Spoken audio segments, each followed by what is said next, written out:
210 milligram cholesterol. 200ರಿಂದ 210 milligrams ಮಾತ್ರ ಇರುತ್ತೆ cholesterol ಒಂದು. ಈಗ ಸಪೋಸ್ ನೀವೊಬ್ಬರು ಮೊಟ್ಟೆ ತಿಂತೀರ, ಇನ್ನೊಬ್ರು ಮೊಟ್ಟೆ ತಿನ್ನಲ್ಲ, ಹಂಗಾರೆ ಮೊಟ್ಟೆ ತಿನ್ನೋನಿಗೆ ಕೊಲೆಸ್ಟ್ರಾಲ್ ಜಾಸ್ತಿ ಆಗುತ್ತೆ, ಇವ್ರಿಗೆ ಕೊಲೆಸ್ಟ್ರಾಲ್ ಇಲ್ವಾ ಅಂತನಾ? ಕೊಲೆಸ್ಟ್ರಾಲು ಪ್ರತಿಯೊಬ್ಬ ಮನುಷ್ಯನಲ್ಲೂ ಕೂಡ ಡೈಲಿ ಪ್ರೊಡಕ್ಷನ್ ಆಗ್ತಾ ಇರುತ್ತೆ. ನೀವು ಬೇಳೆಕಾಳು ತಿಂತೀರಾ, ದಾಲ್ ತಿಂತೀರಾ, ಅದರಲ್ಲೂ ಪ್ರೊಡಕ್ಷನ್, ನಿಮ್ಮ ಬಾಡಿಯಲ್ಲಿ ಕೊಲೆಸ್ಟ್ರಾಲ್ ಪ್ರೊಡಕ್ಷನ್ ಆಗುತ್ತೆ. ಆಮೇಲೆ ಕೊಲೆಸ್ಟ್ರಾಲು ಪ್ರತಿಯೊಬ್ಬ ಮನುಷ್ಯನಿಗೂ ಬೇಕು. ನಿಮ್ಮಲ್ಲಿರ್ತಕ್ಕಂಥ ಹಾರ್ಮೋನ್ಸ್ಗಳು, ಎಲ್ಲ ಥರದ ಹಾರ್ಮೋನ್ಸ್ಗಳು ಸೆಕ್ರೇಷನ್ ಆಗಬೇಕು, ನೀವು ನಾರ್ಮಲ್ ಆಗಿರ್ಬೇಕು ವ್ಯಕ್ತಿ ಅಂದರೆ ಕೊಲೆಸ್ಟ್ರಾಲ್ ಬೇಕೇ ಬೇಕು. ಕೊಲೆಸ್ಟ್ರಾಲ್ ಇಲ್ಲ ಅಂದರೆ ಯಾವ ಹಾರ್ಮೋನ್ ಪ್ರೊಡಕ್ಷನ್ನು ಕೂಡ ಆಗಲ್ಲ. ಮೊಟ್ಟೆ ತಿಂದ ನಂತರ ಏನಾಗುತ್ತೆ, 210 ಮಿಲಿಗ್ರಾಮ್ ಮೊಟ್ಟೆಯಿಂದ ಬರುತ್ತಲ್ಲ, ಅವ್ನ ಬಾಡಿಯಲ್ಲಿ ಪ್ರೊಡ್ಯೂಸ್ ಮಾಡ್ತಕ್ಕಂಥ ಕೊಲೆಸ್ಟ್ರಾಲ್ ಆಟೋಮೆಟಿಕಲಿ ಕಮ್ಮಿ ಆಗುತ್ತೆ. ಇದು ಹೆಲ್ತಿ.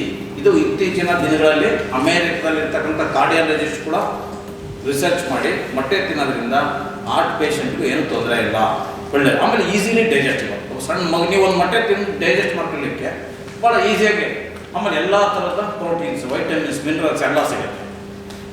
ಸೊ ನೀವು ಪ್ರತಿನಿತ್ಯ ಒಂದು ಮೊಟ್ಟೆ ತಿಂದ್ಬಿಟ್ಟು ಬಾಯ್ಲ್ಡ್ ಎಗ್ ತಿಂದ್ಬಿಟ್ಟು ಬೇರೆ ಅದ್ರ ಜೊತೆ ನಿಮ್ಮ ಪದಾರ್ಥ ತಿಂದು ಹೋಗ್ಬಿಟ್ಟು ಇನ್ನೊಂದು ತಿಂಗಳು ಬಿಟ್ಟು ಹೇಳ್ತೀನಿ ನನಗೆ ನೀವು ಯಾವ ಥರ ಇರ್ತೀರಾ. ನಾನು ಇವತ್ತಿಗೂ ಕೂಡ ಡೈಲಿ ಬೆಳಗ್ಗೆ 2 ಮೊಟ್ಟೆ ನೋಡು, ಬೆಳಗ್ಗೆ ಬ್ರೇಕ್ಫಾಸ್ಟ್ ಜೊತೆಗೆ ರಾತ್ರಿ 1 ಮೊಟ್ಟೆ. ಆ್ಯಕ್ಚುಲಿ 2 ಸಾಕು, 1 ಜಾಸ್ತಿನೇ ಇದೆ. ಅಟ್ಲೀಸ್ಟ್ ಬೆಳಗ್ಗೆ 1 ರಾತ್ರಿ 1 ಮೊಟ್ಟೆ ಕಂಪಲ್ಸರಿ ಇದ್ದೇ ಇರುತ್ತೆ. ವಿತೌಟ್ ಎಗ್ ನಂದು ಡೇ ಮಧ್ಯಾಹ್ನ apple a day keeps the doctors away ಅಂತ. ಈಗ ಹಂಗಲ್ಲ, ನಾನು egg a day keeps the doctors away, ಇದು ಹೊಸ ಸ್ಲೋಗನ್ ಆಯ್ತಾ. ಸೊ ಇದು ಮೊಟ್ಟೆಲಿರ್ತಕ್ಕಂಥ ಶಕ್ತಿಗಳು. ಇನ್ನು ಇದಕ್ಕೆ ಬಂದರೆ ಯಾವುದು ಪೌಲ್ಟ್ರಿ ಪ್ರೊಡಕ್ಷನ್ ಸಿಸ್ಟಮ್ ಬಂದರೆ ನೀವು ನೋಡಿದಿಲ್ಲ, ಆಲ್ಮೋಸ್ಟ್ 70% ಕಮರ್ಷಿಯಲ್ ಪೌಲ್ಟ್ರಿ, ಯಾವುದು ಬ್ರಾಯ್ಲರ್ಸ್ ಇರ್ಬೋದು, ಲೇಯರ್ಸ್ ಇರ್ಬೋದು. ಅದೇ ಥರ ಅನ್ಆರ್ಗನೈಸ್ಡ್ ಅಂತ ಹೇಳ್ತೀವಿ. ಬ್ಯಾಕ್ಯಾರ್ಡ್ ಪೌಲ್ಟ್ರಿ ಅಬೌಟ್ 30% ಇದೆ, 30% ನಿಮಗೆ ಬ್ಯಾಕ್ಯಾರ್ಡ್ ಪೌಲ್ಟ್ರಿ ಇದೆ. ಆಮೇಲೆ ಕಮರ್ಷಿಯಲ್ ಪೌಲ್ಟ್ರಿ ಒಳಗೆ ಏನು, improved nutritional status, improve the social economic condition, employment. So poultry start ಮಾಡೋದ್ರಿಂದ ನಿಮಗೆ ಒಳ್ಳೆ employment generation. Poultry is the only industry which is giving more employment to the rural people. ಅರ್ಥ ಆಯ್ತಲ್ಲ. Poultry feed mill ಇರ್ಬೋದು, layer farm, broiler farm, hatchery, ಅಥವಾ chicken dressing plant, ಮೊಟ್ಟೆ sale ಮಾಡೋನು, ಅಥವಾ ಅಂಗಡಿಗಳಲ್ಲಿ ಸಣ್ಣ ಸಣ್ಣದ ಮಾಡ್ಕೊಂಡು ಎಗ್ ರೈಸು, ಎಗ್ ಆಮ್ಲೆಟ್ ಮಾಡ್ತಕ್ಕಂಥನು, ಡ್ರೆಸ್ಸಿಂಗ್ ಪ್ಲಾಂಟ್, ಈ ಥರ ಎಲ್ಲ. ಆಮೇಲೆ ಅವನ್ನ ಮೊಟ್ಟೆಗಳು ಒಂದು ಜಾಗದಿಂದ ಇನ್ನೊಂದು ಜಾಗಕ್ಕೆ ತಗೊಂಡೋಗಿ ಟ್ರಾನ್ಸ್ಪೋರ್ಟ್ ಮಾಡೋನು, ಕೋಳಿ ಅಂಗಡಿಯವನು, ಟ್ರಾನ್ಸ್ಪೋರ್ಟರ್, ಈ ಥರ ಜನ್ರೇಷನ್, ಎಂಪ್ಲಾಯ್ಮೆಂಟ್ ಜನ್ರೇಷನ್ ಹೋದರೆ ಬೇರೆ ಯಾವ ಇಂಡಸ್ಟ್ರಿನೂ ಕೂಡ ಪೌಲ್ಟ್ರಿ ಇಂಡಸ್ಟ್ರಿ ಕೊಟ್ಟಷ್ಟು ಎಂಪ್ಲಾಯ್ಮೆಂಟು ಯಾವುದೂ ಕೊಟ್ಟಿಲ್ಲ. ಕೆಲವರು ಹೇಳ್ತಾರೆ ಸಾಫ್ಟ್ವೇರ್ ಎಷ್ಟು ಜನ ಇದ್ದಾರೆ ಸಾಫ್ಟ್ವೇರಲ್ಲಿ? ಬೆರಳಿಗೆ ಯಾವ ಮೊನ್ನೆ ನೋಡಿದ್ರೆ ಕೋವಿಡ್ ಬಂದಾಗ ಎಲ್ಲ ಸಾಫ್ಟ್ವೇರ್ನಲ್ಲಿ ಎಲ್ಲಿ ಬಂದರು, ಮನೆಗೆ ಬಂದು ಕೂತ್ಕೊಂಡು. ಇವತ್ತಿಗೂ ವರ್ಕ್ ಫ್ರಮ್ ಹೋಮ್ ನಡೀತಾ ಇದೆ, ಹೌದಾ? ಕೆಲವರು ಜಾಬ್ ಮುಗಿದು ಬಿಟ್ಟುಬಿಟ್ಟು ಕೆಲವು ಅಗ್ರಿಕಲ್ಚರ್ ಕಡೆಗೆ ಬಂದರು. ಎಲ್ಲ ಮನೆ ಕಡೆ ಅಗ್ರಿಕಲ್ಚರ್ ಫೀಲ್ಡ್ ಇದ್ದರು, ತೋಟ ಎಲ್ಲ ಇದ್ದಾರಲ್ಲ, ವಾಪಸ್ ಅಗ್ರಿಕಲ್ಚರಿಗೆ ಬಂದರು. ಸೊ ನೀವು ಹೋದರೆ ಅದೇನಂತ ಜಾಸ್ತಿ ಎಂಪ್ಲಾಯ್ಮೆಂಟ್ ಕೊಟ್ಟಿರ್ತಕ್ಕಂಥ ಸೆಕ್ಟರ್ನಲ್ಲ ಪೌಲ್ಟ್ರಿ, ಅಗ್ರಿಕಲ್ಚರ್ ಕೂಡ ಇವತ್ತಿಗೂ ಕೂಡ ಹೈಯೆಸ್ಟ್ ಎಂಪ್ಲಾಯ್ಮೆಂಟ್. 70% ನಮ್ಮಲ್ಲಿ 65-70% ಜನ ಡಿಪೆಂಡ್ ಆಗಿರೋದು ಅಗ್ರಿಕಲ್ಚರ್ ಮೇಲೆ. ಈಗ ಹಿಂದೆ ನೀವು ಕೇಳಿದ್ರೆ ಸರ್ಕಾರ ಏನು ಮಾಡ್ತಿತ್ತು, 2 ಲಕ್ಷ ಅದೆಷ್ಟಾಯಿತು ಒಂದು ಸೀಲಿಂಗ್ ಲಿಮಿಟ್ ಇತ್ತು, ಅವನು ತಗೊಳಂಗಿಲ್ಲ. ನಿಮ್ಮ ಹತ್ರ ದುಡ್ಡು ಇರ್ಬೋದು, ನಾವು ಅಗ್ರಿಕಲ್ಚರ್ ಲ್ಯಾಂಡ್ ತಗೊಳಕ್ಕಾಗ್ತಾರೆ. ಯಾಕೆ ಅಂದರೆ ಅದು ಬೇರೆ ಬೇರೆ ಉಪಯೋಗ ಮಾಡ್ಕೊತಾರೆ ಅಂತೇಳಿ. ಸೊ ಅಗ್ರಿಕಲ್ಚರ್ ಏನಾಗುತ್ತೆ, ಕಂಟಿನ್ಯೂಸ್ ಆಗಿ ನೀವು ಬರೀ ದುಡ್ಡು ಒಂದೇ ಇಂಪಾರ್ಟೆಂಟ್ ಅಲ್ಲ, ಎಂಪ್ಲಾಯ್ಮೆಂಟ್ ಕೂಡ ಬೇಕು ಜನರಿಗೆ. ಸೊ ಅಗ್ರಿಕಲ್ಚರ್ ಬೇಕು. ನೆಕ್ಸ್ಟು ಪೌಲ್ಟ್ರಿ ಮತ್ತು ಫಾರ್ಮ್ ಅಂತ ಹೇಳ್ತೀವಿ. ಆಲ್ಮೋಸ್ಟ್ ಪೌಲ್ಟ್ರಿ ಇಂಡಸ್ಟ್ರಿ ಲೆವೆಲಿಗೆ ಹೋಗಿದೆ ಆಯಿತಾ. ಸೊ ಹೈಯೆಸ್ಟ್ ಎಂಪ್ಲಾಯ್ಮೆಂಟ್ ಕೊಟ್ಟಿರ್ತಕ್ಕಂಥದ್ದು ಪೌಲ್ಟ್ರಿ. ಮತ್ತು ರೂರಲ್ ಬಂದರೆ highest nutritional security by way of giving eggs ಇರ್ಬೋದು. ಆಮೇಲೆ economic improvement of the rural livelihood ಆಯಿತಾ. ಇದು ಒಂದು ಡೈಲಿ ಪೌಲ್ಟ್ರಿ ಆಗುತ್ತೆ. ಸೊ ಇದು ಬಂದರೆ ನೀವು ನೋಡಿದ್ದು ನೋಡೋಕೆ ಗೊತ್ತಾಗ್ತದೆ. ಬ್ಯಾಕ್ಯಾರ್ಡ್ ಪೌಲ್ಟ್ರಿ ಸಿಸ್ಟಮಲ್ಲಿ ಚಿಕನ್ ದೇಸಿ ಇಂಪ್ರೂವ್ಡ್ ಟೋಟಲ್ ಅಂತ ಹೇಳ್ತೀವಿ. ಅದೇ ಥರ ಡಕ್ಸ್ ಇರ್ಬೋದು. ನೀವು ಕೇರಳ ಮತ್ತು ಸೌತ್ ಕೇಂದ್ರ ಈ ಕೋಸ್ಟಲ್ ಏರಿಯಾಕ್ಕೆ ಹೋದರೆ ಡಕ್ ಫಾರ್ಮಿಂಗ್. ಒಂದು ಸರಿ ಭತ್ತ ಕಟಾವ್ ಆದ ತಕ್ಷಣ 1,000-2,000 ಇವನು ತಂದ್ಬಿಡ್ತಾನೆ ಡಕ್ಸ್ಗಳು. ಅವೇನು ಮಾಡುತ್ತೆ ಫೀಲ್ಡಲ್ಲಿ ಮಿಕ್ಕಿರ್ತಕ್ಕಂಥ ಇವನ್ನೆಲ್ಲ ಹುಳ ಉಪಯೋಗಿಸುತ್ತೆ. ಅಥವಾ ಪ್ಯಾಡಿ ಫೀಲ್ಡ್ ಇದ್ದಾಗೂ ಕೂಡ ಹೋಗ್ತವೆ. ನೀವು ಯಾವ ಪೆಸ್ಟಿಸೈಡ್ ಬೆಳೆ ಆಗ್ತದೆ ಆ ಹುಳ ಉಪಯೋಗ ತಿಂತವೆ. ಆಟೋಮೆಟಿಕ್ಕಾಗಿ ಆರ್ಗ್ಯಾನಿಕ್ ಫಾರ್ಮಿಂಗ್ ಅಂತ ಹೇಳ್ತೀವಿ. ಆಮೇಲೆ ಇಕ್ಕೆ ಬೀಳುತ್ತೆ, ಅದು ಒಳ್ಳೆಯ ಫರ್ಟಿಲೈಸರ್ ಆಗುತ್ತೆ. ಆಮೇಲೆ ಡಕ್ ಮೊಟ್ಟೆಗೂ ಕೂಡ ಒಳ್ಳೆ ಡಿಮ್ಯಾಂಡ್ ಇದೆ ಮತ್ತು ಮೀಟಿಗೂ ಕೂಡ ಡಿಮ್ಯಾಂಡ್ ಇದೆ. ಇದು ಒಂದು ಡಕ್ ಫಾರ್ಮಿಂಗ್. ಅದೇ ಥರ ಟರ್ಕಿ ಕ್ರಿಸ್ಮಸ್ ಸೀಸನಲ್ಲಿ, ಇದು ಸೀಸನ್ ವೈಸ್ ಟರ್ಕಿ ಯಾವಾಗಲೂ ಜಾಸ್ತಿ ಕ್ರಿಸ್ಮಸ್ ಸೀಸನಲ್ಲಿ ಡಿಮ್ಯಾಂಡ್ ಬರುತ್ತೆ.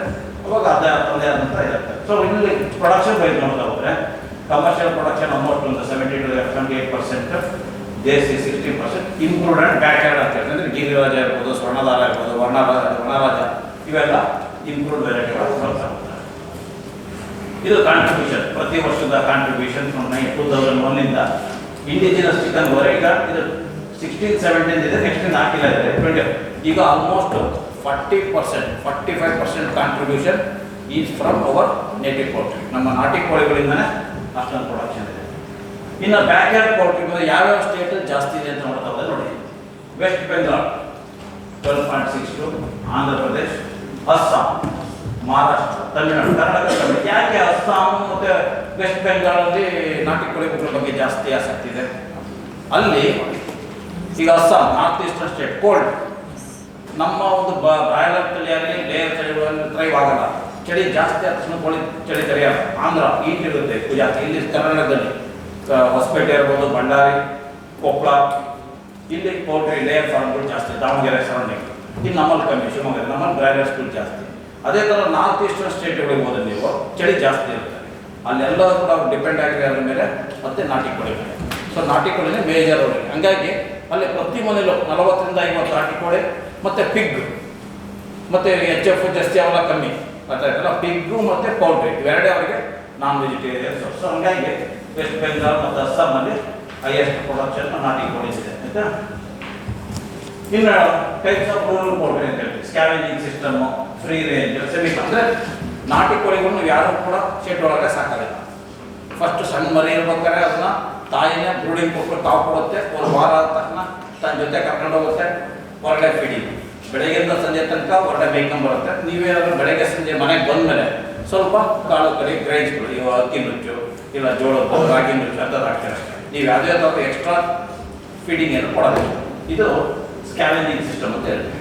ಅದೇ ಥರ ಫ್ರೀ ರೇಂಜ್, ಇದು ಕೂಡ ಫ್ರೀಯಾಗಿ ಅಂದರೆ ಬ್ಯಾಕ್ಯಾರ್ಡ್ ಸಿಸ್ಟಮ್ ಜೊತೆಗೆ ಇಡತಕ್ಕಂಥದ್ದು. Next semi commercial, semi intensive, ಯಾವುದೇ ಬ್ರಾಯ್ಲರ್ ಲೇಯರ್ ತಳಿ ಹೆಚ್ಚಾಗ್ತದೆ ಅದು.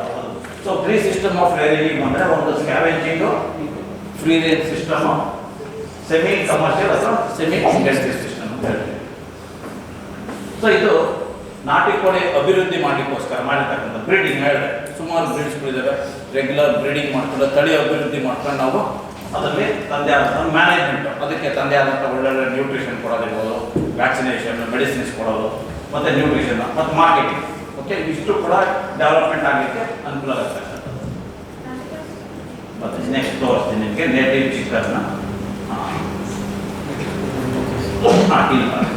ಸೊ ನಾಟಿ ಕೋಳಿ ತಳಿ ಬಂದ ತಕ್ಷಣ ಯಾವ್ಯಾವ ಇದೆ ನಾಟಿ ಕೋಳಿ ಒಳಗೆ ನಿಮಗೆ ಗೊತ್ತಿರಂಗೆ ಹೇಳಿ. ಗಿರಿರಾಜ ನಾಟಿ ಕೋಳಿ ಅಲ್ಲ, ಅದು ನಮ್ಮ ಒಂದು ಯೂನಿವರ್ಸಿಟಿಯಲ್ಲಿ ಡೆವಲಪ್ ಮಾಡಿರ್ತಕ್ಕಂಥ ವೆರೈಟಿ.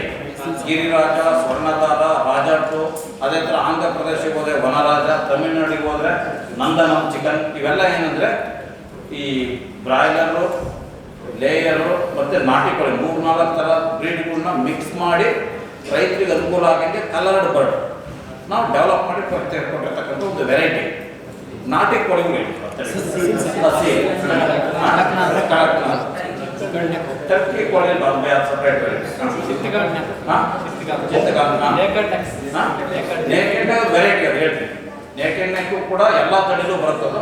ನಮ್ಮ ಗ್ಯಾಗಸ್ ಅಂತ ಕರ್ನಾಟಕದ ತಳಿ ಬಂದ್ಬಿಟ್ಟು ಗ್ಯಾಗಸ್. ಇದರಲ್ಲಿ ನೀವು ನೋಡಿ, ಕರ್ನಾಟಕದ್ದು ಗ್ಯಾಗಸ್ ತಳಿ. ಕರ್ನಾಟಕ, ಆಂಧ್ರ ಪ್ರದೇಶ್ ಮತ್ತು ಮಹಾರಾಷ್ಟ್ರ ಇದು 3 ಕಡೆಯೂ ಕೂಡ ಗ್ಯಾಗಸ್ ಅಂತಕ್ಕಂಥದ್ದು ಒಂದು ತಳಿ. ಇದು ನಮ್ಮ ಹೀಗೆ ಮಲೆನಾಡು ಗಿಡ್ಡ, ಅಮೃತ್ ಮಾಲ್, ಕಿಲಾರಿ, ಹಳ್ಳಿಕಾರ ಇರ್ತೀವಲ್ಲ ಅದೇ ಥರ ಕೋಳಿ ಒಳಗೆ ನಾಟಿ ಕೋಳಿ ಅಂತಂದ್ರೆ ಕರ್ನಾಟಕದ್ದು ಗ್ಯಾಗಸ್. ಆಂಧ್ರ ಪ್ರದೇಶಕ್ಕೆ ಹೋದರೆ ಹಸೀರು, ಡಾಂಕಿ, ಗ್ಯಾಗಸ್ ಮತ್ತು ಕಾಳಾಸ್ತಿ. ಕಾಳಾಸ್ತಿ ಎಲ್ಲರೂ ಕೇಳಿದರೆ ತಿರುಪತಿಯಿಂದ ನೆಕ್ಸ್ಟ್ ಬರುತ್ತೆ ಕಾಳಾಸ್ತಿ ಅಂತ. ಅಲ್ಲಿ ಇವಾಗ ಇರ್ತಕ್ಕಂಥ ಅದೇ ಥರ ಸ್ಟೇಟ್ ವೈಸ್ ಹೋಗ್ತಾ ಹೋದ್ರೆ ನೀವು ಕಾಶ್ಮೀರಿಗೆ ಹೋದರೆ ಕಾಶ್ಮೀರಿ ಫೇವರಲ್ಲ ಅಂತಿದೆ. ಪಂಜಾಬ್ ಕೆಲವರು, ಗುಜರಾತಲ್ಲಿ ಅಂಕಲೇಶ್ವರ, ಮಧ್ಯಪ್ರದೇಶ ಅಲ್ಲಿ ಕಡಕ್ನಾಥ್ ಆಯಿತಾ. ಅದೇ ಥರ ನೀವು ಅಸ್ಸಾಮಿಗೆ ಬಂದರೆ ಮಿನಿ, ಆಮೇಲೆ ರೆಡ್ ಜಂಗಲ್ ಫೌಲು, ಮತ್ತು ಇದಕ್ಕೆ ಹೋಗ್ತೀರಾ ಇಲ್ಲಿ ಕೇರಳ ತೆಲಿಚೇರಿ ಅಂತ ಒಂದು ಪ್ಲೇಸ್ ಇದೆ, ಕೇಳಿದಿರ? ಸೊ ಅಲ್ಲಿರ್ತಕ್ಕಂಥ ಬ್ರೀಡು ತೆಲಿಚೇರಿ ಬ್ರೀಡ್. ಆಮೇಲೆ ಅದೇ ಥರ ಬಂದರೆ ಮಹಾರಾಷ್ಟ್ರದಲ್ಲಿ ಬಸ್ರಾಸ್ ಬರುತ್ತೆ. ಇವೆಲ್ಲ ನೇಟಿವ್ ಬ್ರೀಡ್. ಸೊ ಇಲ್ಲಿದೆ ನಿಮಗೆ ಟೋಟಲ್ ಇದೊಂದು ಕೇಳ್ತಾರೆ. ಒಟ್ಟು ನಮ್ಮ ಇಂಡಿಯಾದಲ್ಲಿ 19 ರೆಕಗ್ನೈಸ್ಡ್ ಬ್ರೀಡ್. ನೀವು ನಾಳೆ ಒಂದು ಕ್ಲಾಸಲ್ಲಿ ಕ್ಯಾಟಲ್ಲಿ ಎಷ್ಟು ಬ್ರೀಡ್ ಇದ್ದಾವೆ? ಬಫಲೋ, ಶೀಪ್ ಅಂಡ್ ಗೋಟ್ ಇವೆಲ್ಲ ಮುಗಿಲಿ, ಬೇರೆವೆಲ್ಲ ಮುಗಿದ್ರೆ ಅದನ್ನು ಹಾಕಬೇಕಲ್ಲ. ಶೀಪ್ ಅಂಡ್ ಗೋಟ್, ಆಮೇಲೆ ಸ್ವೈನು, ಈಕ್ವೈನ್, ಅದರ ಪ್ರತಿ ಇದರಲ್ಲೂ ಕೂಡ ನಮ್ಮದು NBAGR ಅಂತ ಹೇಳ್ತೀವಿ, national bureau of animal genetic resources. NBAGR, national bureau of animal genetic resources. ಅದು ಒಂದು ನ್ಯಾಷನಲ್ ಆರ್ಗನೈಸೇಷನ್. ಅವರು ಬ್ರೀಡ್ನ ಐಡೆಂಟಿಫೈ ಮಾಡ್ತಾರೆ, ಇಂತಿಂಥ ಬ್ರೀಡ್ ಇಷ್ಟು ದೇಶದಲ್ಲಿ ಈ ಬ್ರೀಡ್ ಇದೆ. ಸೊ ಅದೇ ಥರ ಅವರು ಕೋಳಿಗಳಿಗೆ ಐಡೆಂಟಿಫೈ ಮಾಡಿರ್ತಕ್ಕಂಥ ಬ್ರೀಡ್ ಇದುವರೆಗೂ 2023ನೇ ಇಸ್ವಿ ತನಕ ಕೂಡ ಟೋಟಲಿ 19 ಬ್ರೀಡ್ ಐಡೆಂಟಿಫೈ ಆಗಿದೆ. ಆಯ್ತಾ? ಇದು ನೋಡ್ತಾ ಹೋದ ನೀವು ಗುಜರಾತ್ ಅಂತ ಜಸ್ಟ್ ನೋಡಿ, ಅಸೀಲ್ ಏನಿದೆ? ಛತ್ತೀಸ್ಗಢ, ಒರಿಸ್ಸಾ, ಆಂಧ್ರ. ಬಸ್ರಾ ಗುಜರಾತ್ ಅಂಡ್ ಮಹಾರಾಷ್ಟ್ರ. ಚಿತ್ತಗಾಂಗ್ ಮೇಘಾಲಯ, ತ್ರಿಪುರ. ಡಾಂಕಿ ಆಂಧ್ರ ಪ್ರದೇಶ. ದವೋದ್ಗಿರ್ ಅಂತ ಒಂದು ಬ್ರೀಡ್, ಅದು ಅಸ್ಸಾಂ. ಗ್ಯಾಗಸ್ ಇದು Indian breed sir. Ghagus breed Karnataka ಮತ್ತು ಆಂಧ್ರ ಪ್ರದೇಶ.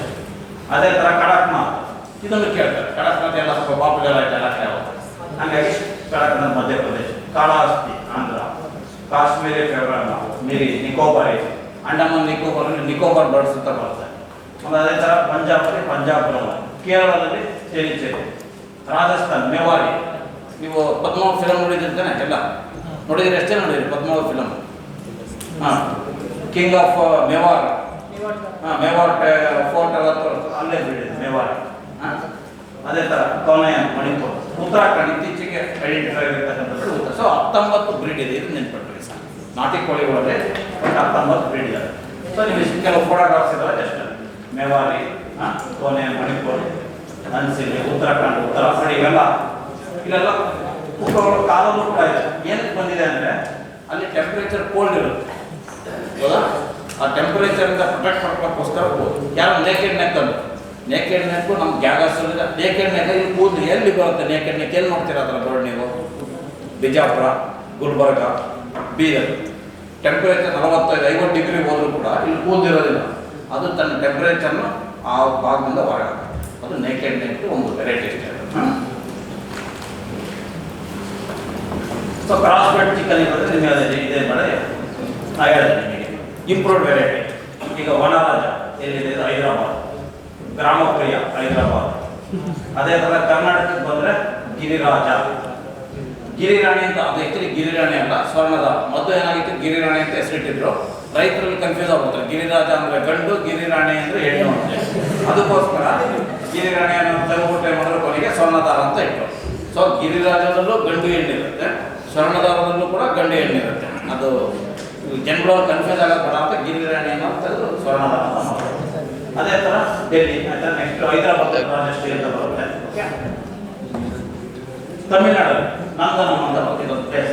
ನಂದನಂ 1, 2, 3, 4 ತನ್ವಾಸ್ ಅಸೀಲ್ ಬ್ರೀಡ್. ಇದು ಯಾವ ಥರ ಡೆವಲಪ್ ಮಾಡಿದ್ದಾರೆ ಇದು ನಿಮಗೆ ಬೇಕಾಗಲ್ಲ. ಜಸ್ಟ್ ಅಂದರೆ ಈಗ ಯಾವುದೇ ಒಂದು ಎಗ್ ಟೈಪ್ ಸಾಕುವ ಬೆಳವಣಿಗೆ ಮಾಡ್ತಾರೆ. Local chicken improved variety cross ಮಾಡಿ ಇದ್ರಲ್ಲಿ 50% ಬ್ಲಡ್ ಲೈನ್ ಇದು ಮತ್ತೆ 6 ಇಯರ್ ಯೂಸ್ ಮಾಡ್ತಾರೆ. ಹೀಗೆ over a period of time ಏನು ಮಾಡ್ತಾರೆ? ಮೊಟ್ಟೆ ಕೋಳಿ ಇರ್ಬೋದು ಅಥವಾ ಮಾಂಸದ ಕೋಳಿ ಇರ್ಬೋದು. ಈ ರೀತಿ ಇದೆಲ್ಲ ಬೇಕಾಗಿದೆ. ಡೀಪ್ ಇದೆ, ಇಂಟ್ರೆಸ್ಟ್ ಇದೆ. ನೆಕ್ಸ್ಟ್ ಅದೇ ಥರ ಕ್ರಾಸಿಂಗ್ ಅಲ್ಲಿ ಮೇಲ್ ಫೀಮೇಲ್ ಯೂಸ್ ಮಾಡ್ತಾರೆ. Different colours. ಈಗ ಎಲ್ಲ ಕಡೆ ಹಳ್ಳಿಗಳು ನೋಡಿದ್ದೀರಾ, ಇದರ ಬ್ರೌನ್ ಪ್ಲೂಮೇಜ್ ಅಂತ ಹೇಳ್ತೀವಿ. ಕಂದು ಬಣ್ಣದ್ದು ಬರ್ಡ್ಗಳು ಪ್ಲೂಮೇಜ್ ಜಾಸ್ತಿ ಇರ್ತಾರೆ. ಯಾಕೆ? ಪ್ರೊಡಕ್ಷನ್ನು ಜಾಸ್ತಿ, ಆಮೇಲೆ ಕ್ಯಾಮೋಫ್ಲೇಜಿಂಗ್ ಅಂತ ಹೇಳ್ತೀವಿ. ಈಗ ಎಲ್ಲ ಒಣಗಿ ನಿಂತಿರುತ್ತೆ ಈಗೆಲ್ಲ ಕ್ರಾಪಲ್ಲಿ. ಈ ಥರದ ಬರ್ಡ್ ಹೋಗಿ ಒಂದು ಫೀಲ್ಡಲ್ಲಿ ಇತ್ತಂತಂದರೆ ಅದ್ದಿಗಾಗಲಿ ಬೇರೆದಕ್ಕಾಗಲಿ ಕಾಣೋದಿಲ್ಲ. ಹಾಗಾಗಿ brown plumage over a period of time ಜಾಸ್ತಿ ಉಳ್ಕೊಂಡಿದೆ. ಸೊ ಪ್ರೊಡಕ್ಷನ್ ಇರ್ಬೋದು, ಮೊಟ್ಟೆ ಇರ್ಬೋದು, ಮೀಟ್ ಇರ್ಬೋದು, ಮತ್ತು ಸರ್ವೈವಲ್ ಪರ್ಸೆಂಟೇಜ್ ಇರ್ತೀವಿ, ಅದು ಈ ಬ್ರೌನ್ ಪ್ಲೂಮೇಜ್ ಜಾಸ್ತಿ ಇದೆ.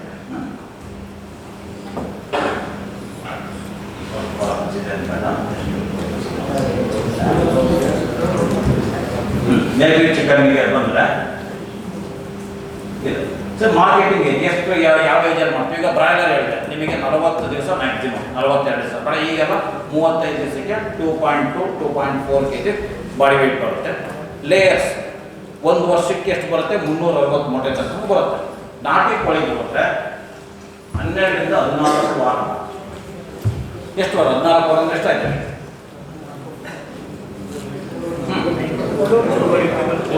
ಗಂಡು ಕೋಳಿ ಆದರೆ ಒಂದು 5ರಿಂದ 6 ತಿಂಗಳು ಆಯ್ತಾ. ಹೆಣ್ಣು ಕೋಳಿ ಆದರೆ ಒಂದು 10 ತಿಂಗಳು ಬೇಕಾಗ್ತದೆ. ನಿಮಗೆ ವೆಯ್ಟ್ ನೋಡ್ಬೇಕು ಇಷ್ಟೇ ಬರುತ್ತೆ 1ರಿಂದ 1.2 kg ಆಯ್ತಾ. ಇದು ಫೀಡ್ ಎಫಿಷಿಯನ್ಸಿ ನೀವು ಹೇಳ್ಬೇಕು. ಬ್ರಾಯ್ಲರ್ಸ್ ಎಷ್ಟಿದೆ FCR 1.7 ಅಂದರೆ 1.7 kg ಫೀಡ್ ತಿಂದುಬಿಟ್ಟು 1 kg ಮಾಂಸ. ನಾಟಿ ಕೋಳಿಗಳಿಗೆ ಎಷ್ಟಿದೆ 4 kg ಫೀಡ್ ತಿನ್ನುತ್ತೆ 1 kg ಮಾಂಸ ಅದಲ್ಲ. ಮತ್ತೆ ಲೈವಬಿಲಿಟಿ ಅಂತ ಹೇಳ್ತೀವಿ ಅಂದರೆ ಉಳ್ಕೊಳ್ತಕ್ಕಂಥ 95%. ಇಲ್ಲಿ ನೋಡಿ ಇದು ತಂದೆ ಆದಂಥ ಒಂದು ಡಿಸೀಸ್ ರೆಸಿಸ್ಟೆನ್ಸ್ ಇಂದ ಜಾಸ್ತಿ ಬರುತ್ತೆ. ಆಮೇಲೆ ಡ್ರೆಸ್ಸಿಂಗ್ ಈಲ್ಡ್ ಅಂತ ಹೇಳ್ತೀವಿ. ಒಂದು ಕೋಳಿ ಡ್ರೆಸ್ ಮಾಡಿದಾಗ ಇದು ಇಂಪಾರ್ಟೆಂಟ್. ಈಗ ಮೊಟ್ಟೆ ಮಾಂಸದ ಕೋಳಿಯಲ್ಲಿರೋಲ್ಲ 70ರಿಂದ 75% ಇದೆ ಡ್ರೆಸ್ಸಿಂಗ್. ಅಂದರೆ 1 kg ನೀವು ಒಂದು